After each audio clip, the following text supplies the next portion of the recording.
रुक करते हैं अगली बड़ी खबर का। स्विट्जरलैंड के दावोस में डोनाल्ड ट्रंप का बयान सामने आया है। ट्रंप ने डेनमार्क को एहसान फरामोश करार दिया। वर्ल्ड इकोनॉमिक फोरम में ट्रंप का बड़ा बयान। दशकों से यूरोप नाटो की सुरक्षा कर रहा है। ग्रीनलैंड पर अमेरिका का नियंत्रण जरूरी है। एक बार फिर इस बात को दोहराया है। हालांकि इस बार डोनाल्ड ट्रंप ने कहा है कि हम युद्ध के जरिए नहीं, हिंसा के जरिए नहीं, शांति के जरिए ग्रीनलैंड को अमेरिका में शामिल करना चाहते हैं। तो ग्रीनलैंड की सुरक्षा सिर्फ अमेरिका ही कर सकता है। यह भी कहा डोनाल्ड ट्रंप ने ग्रीनलैंड के लिए सैन्य बल का इस्तेमाल नहीं करेंगे। तो अमेरिकी राष्ट्रपति डोनाल्ड ट्रंप स्विट्जरलैंड पहुंचे हैं वर्ल्ड इकोनॉमिक फोरम, और एक बार फिर वहां पर ग्रीनलैंड का जिक्र हुआ है, डेनमार्क का जिक्र हुआ है, और डेनमार्क को डोनाल्ड ट्रंप ने एहसान फरामोश कहा है। चलिए इस खबर पे और ज्यादा जानकारी के लिए सीधा रुक करते हैं। विदेश मामलों के जानकार हमारे साथ जुड़ गए हैं रत्नेश जी। रत्नेश जी, किस तरह से देखें डोनाल्ड ट्रंप के इस बयान को? लेकिन पहले तो काफी आक्रामक नजर आ रहे हैं, अब कह रहे हैं नहीं, हम सैन्य बल का इस्तेमाल नहीं करेंगे, ग्रीनलैंड पर शांति से ही कब्जा कर लेंगे। जी देखिए, इसके पीछे एक बहुत बड़ी भूमिका अमेरिकी सीनेटरों की है, और जो उन पर प्रेशर बिल्डिंग मेजर्स चल रहे थे अमेरिका के अंदर। दूसरी बात, नेटो के सेक्रेटरी जनरल मार्क रूटो से उनकी मुलाकात हुई दावोस में, जहां वर्ल्ड इकोनॉमिक फोरम का सम्मेलन चल रहा है। यहाँ तक कि जो बात अंदर से पता चली है, अमेरिकन सीनेटर्स ने डोनाल्ड ट्रंप को ये धमकी दी थी कि वो अमेंडमेंट 25 लेकर आएंगे।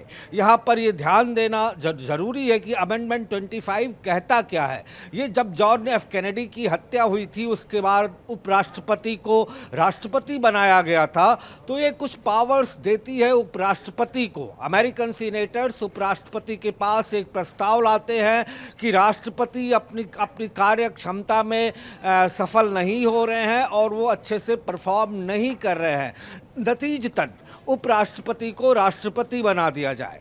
एक बात तो ये। दूसरा, वर्ल्ड इकोनॉमिक फोरम में दावोस में जो चल रहा है स्विट्जरलैंड के, वहाँ प्रेसिडेंट ट्रंप की सेक्रेटरी जनरल नेटो से मुलाकात हुई। उसके बाद उनका ये रवैया बदला है। अब वो ये कह रहे हैं कि हम ग्रीनलैंड को किसी मिलिट्री एंगेजमेंट से नहीं, बल्कि एक फ्रेमवर्क, एक ढांचे के तहत हम समझौता करेंगे। यहाँ ये बात ध्यान देना ज़रूरी है कि 1951 से ही डेनमार्क के साथ अमेरिका का समझौता है, जिसमें ग्रीनलैंड को लेकर भी बात कही गई है। प्रेसिडेंट ट्रंप वहां से दो मकसद अपने पूरा करना चाहते हैं। पहला, खनिज तत्वों का दोहन, और दूसरा, आप ये देखिए कि जो पूरा आर्कटिक का क्षेत्र है, वहाँ पर 8 देशों का अधिकार है। सबसे आधा भूभाग आर्कटिक का रूस के कब्जे में है। इसके बाद जो स्कैंडिनेवियन कंट्रीज हैं, फ्रांस है, जर्मनी, इनके सबके बेसेस बने हुए हैं। रूस वहाँ 2005 के बाद से ही सैन्य परीक्षण करता रहा है। अभी पिछले साल अक्टूबर में भी उसने एक इंटरकॉन्टिनेंटल बैलिस्टिक मिसाइल का परीक्षण किया था। और प्रेसिडेंट ट्रंप वहाँ पर गोल्डन डोम बनाना चाहते हैं, जिससे वो रूस के किसी भी इंटरकॉन्टिनेंटल बैलिस्टिक मिसाइल को लेकर। अभी जो बयान सामने आ रहे हैं रत्नेश जी, उसमें रूस तो अमेरिका का साथ देता हुआ नजर आ रहा है कि अमेरिका जो कार्रवाई कर रहा है, रूसी राष्ट्रपति का बयान सामने आया था, और उधर राष्ट्रपति डोनाल्ड ट्रंप रूस का हवाला देकर ग्रीनलैंड पे कब्जा कर रहे हैं। आप हमारे साथ बने रहिए।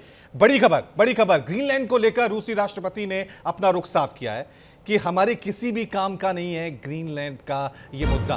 रूस के लिए चिंता का कोई मुद्दा नहीं है ग्रीनलैंड। रूस के राष्ट्रपति व्लादिमीर पुतिन ने ग्रीनलैंड को लेकर अपना रिएक्शन दिया है, प्रतिक्रिया दी है। उन्होंने अमेरिका और डेनमार्क के बीच चल रहे विवाद पे अपना रिएक्शन देते हुए कहा कि ग्रीनलैंड हमारे लिए इतना इंपॉर्टेंट नहीं है। पुतिन का कहना है कि ग्रीनलैंड मामला हमारे लिए किसी काम का नहीं है। आपको बता दें कि अमेरिकी राष्ट्रपति ने हर कीमत पर ग्रीनलैंड को खरीदने या कब्जा करने के बयानों से डेनमार्क में हड़कंप मचा हुआ है। नाटो देशों में भी इसका असर दिख रहा है। ट्रंप के इस कदम को नाटो की एकता कमजोर करने वाला बताया। राष्ट्रीय सुरक्षा परिषद की बैठक में पुतिन ने साफ किया कि ग्रीनलैंड से जुड़ा कोई भी विकास रूस के लिए चिंता का विषय ही नहीं है। ग्रीनलैंड के साथ जो भी होता है वो रूस के किसी काम का नहीं है। पुतिन ने डेनमार्क का भी जिक्र किया। उन्होंने कहा कि ग्रीनलैंड को लेकर डेनमार्क का रवैया कभी ठीक नहीं रहा है। ग्रीनलैंड पर पुतिन ने जिस तरह से रिएक्शन दिया है, वो रिएक्शन अपने आप में बहस का विषय बन जाता है, क्योंकि पुतिन कह रहे हैं हमारे किसी काम का नहीं है ग्रीनलैंड। दूसरी तरफ अमेरिकी राष्ट्रपति डोनाल्ड ट्रंप कह रहे हैं कि हमने ग्रीनलैंड पर कब्जा नहीं किया तो रूस कब्जा कर लेगा, चीन कब्जा कर लेगा। लेकिन रूस का जो रिएक्शन आया है, रत्नेश द्विवेदी जी विदेश मामलों के जानकार हमारे साथ बने हुए, ये रिएक्शन कैसे देखें रत्नेश जी? अमेरिकी राष्ट्रपति कह रहे हैं कि हमने कब्जा नहीं किया तो रूस कर लेगा, रूस कह रहा है हमारे तो किसी काम का ही नहीं है। देखिए रवि जी, अमेरिकी राष्ट्रपति की चिंता जायज है। रूस का क्षणिक रूप से ये कहना कि ग्रीनलैंड उसके किसी काम का नहीं है, ये एक डिप्लोमेटिक मूव है। ग्रीनलैंड पूरे आर्कटिक क्षेत्र का एक थोड़ा सा हिस्सा है और आर्कटिक वो क्षेत्र है जहां जो आधे से ज़्यादा रूस के कंट्रोल में है। ये बात यहाँ पर देखिए आप कि रूस के बहुत सारे सैन्य अड्डे आर्कटिक क्षेत्र में आते हैं जहां वो परमाणु परीक्षण भी कर सकता है। हालांकि पिछले अक्टूबर में उसने एक इंटरकॉन्टिनेंटल बैलिस्टिक मिसाइल का परीक्षण किया है।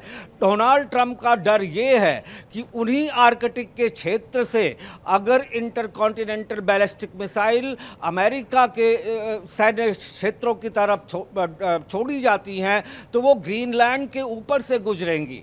इसीलिए अमेरिका रूस से ज़्यादा वो ग्रीनलैंड अमेरिका के हित में है। रूस का ये कहना कि ग्रीनलैंड उसके किसी काम का नहीं है, बात ठीक हो सकती है, एक डिप्लोमेटिक मूव हो सकता है, लेकिन आर्कटिक का क्षेत्र तो लेकिन रत्नेश जी, उसमें डेनमार्क का भी जिक्र किया है पुतिन ने अपने बयान में कि डेनमार्क जो है वो अच्छे तरीके से ग्रीनलैंड को संभाल नहीं रहा है, हाशिए पे रखा है, यानी अमेरिका का फेवर किया है ये। और दूसरी तरफ डोनाल्ड ट्रंप क्या कर रहे हैं? रूस के नाम से पूरी दुनिया को डराने की रूस कब्जा कर लेगा।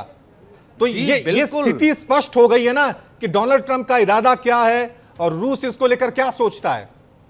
रूस जो भी सोचे, बात सिर्फ इतनी है, अगर प्रेसिडेंट पुतिन ये कह रहे हैं कि ग्रीनलैंड को लेकर डेनमार्क का रवैया ठीक नहीं रहा है, तो डेनमार्क तो अपने 2-3 मंत्रालय वहाँ पर संचालित करता है, अपने सैन्य अड्डे, उसकी डिफेंस मिनिस्ट्री डेनमार्क के अंडर में है, वहाँ पर जो आर्मी है वो डेनमार्क की है, साथ ही साथ 8 देशों की भी कुछ आर्मीज हैं। लेकिन अमेरिका के लिए बहुत महत्वपूर्ण हो जाता है 2 वजहों से। एक तो गोल्डन डोम जो डिफेंस के लिहाज से बहुत महत्वपूर्ण हो जाता है, और ख़तरा यहाँ पर फिर भी रूस का ही है, क्योंकि ग्रीनलैंड भी आर्कटिक का क्षेत्र है और आर्कटिक आधे से ज़्यादा रूस के कब्जे में है। तो ये रूस से ज़्यादा अमेरिका के लिए चिंताजनक विषय है। लेकिन अब जबकि प्रेसिडेंट ट्रंप ने ये कह दिया कि हम किसी मिलिट्री एंगेजमेंट के जरिए ग्रीनलैंड पर कब्जा नहीं चाहते, बल्कि हम एक फ्रेमवर्क बनाना चाहते हैं। ठीक है, तो ठीक है, लेकिन ये संभव हो पाएगा। तमाम नाटो कंट्री जो हैं वो विरोध कर रहे हैं, डेनमार्क अपनी जिद पे अड़ा हुआ है, बिना मिलिट्री एंगेजमेंट के ग्रीनलैंड पे अमेरिका कब्जा कर पाएगा, ये देखने वाली बात होगी। एक और बड़ी खबर, गाजा में शांति के लिए अमेरिका ने बोर्ड ऑफ पीस का गठन किया है। कई देशों को बोर्ड ऑफ पीस में शामिल होने का निमंत्रण भी दिया गया। ट्रंप के न्योते पर रूसी राष्ट्रपति पुतिन का जवाब भी आ गया है कि पहले रूसी रणनीतिकारों से बातचीत होगी, दस्तावेजों को पढ़ने के बाद ही इस बोर्ड में शामिल होने पर फैसला लिया जाएगा।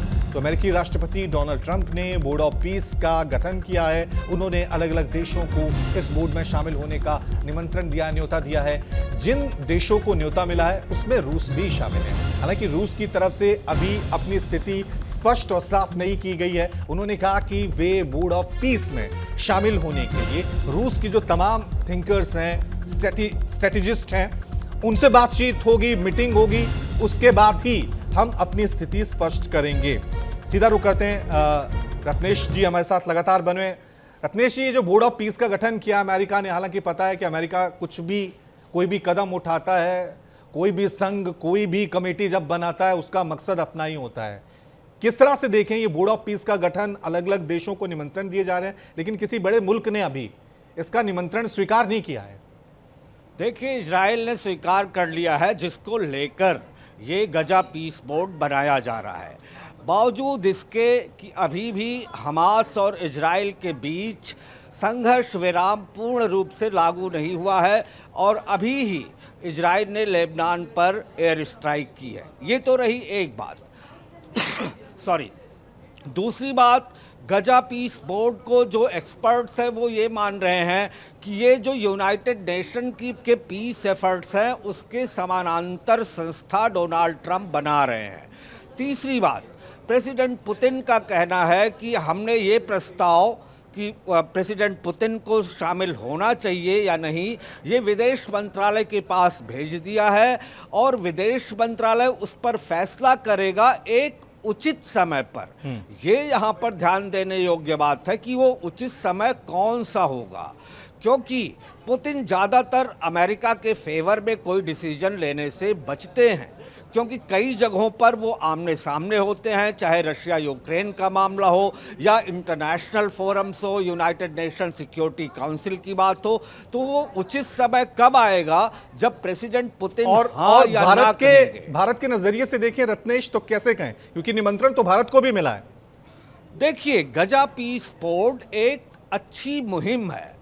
हमें किसी भी भारत का पुराना इतिहास देखते हुए, फॉरेन पॉलिसी देखते हुए, जिसमें attack is not our first attempt, attack हमारा करना पहला हमारा प्रायोरिटी नहीं है कि हम किसी देश पर पहले आक्रमण करें, ये देखते हुए और शांति वाले देशों में भारत का एफर्ट देखते हुए ये भारत के लिए एक उपलब्धि है। और ये विपक्ष पर जो घरेलू विपक्ष है भारत का, उसके ऊपर भी एक जवाब है कि जो ये कहना शुरू कर दिया था, जिन्होंने ये कहना शुरू कर दिया था कि प्रेसिडेंट पुतिन प्रधानमंत्री श्री नरेंद्र मोदी को कोई तवज्जो नहीं दे रहे हैं, तो उनको इनवाइट करना ऑफिशियली ये बहुत बड़ा कदम है। डिसाइड करना तो प्रधानमंत्री श्री नरेंद्र मोदी को है कि वो शामिल हों या ना हों, लेकिन भारत का अपना इतिहास देखते हुए और फॉरेन पॉलिसी देखते हुए मुझे लगता है ये बहुत बड़ा निमंत्रण है। शुक्रिया रत्नेश जी तमाम जानकारी के लिए।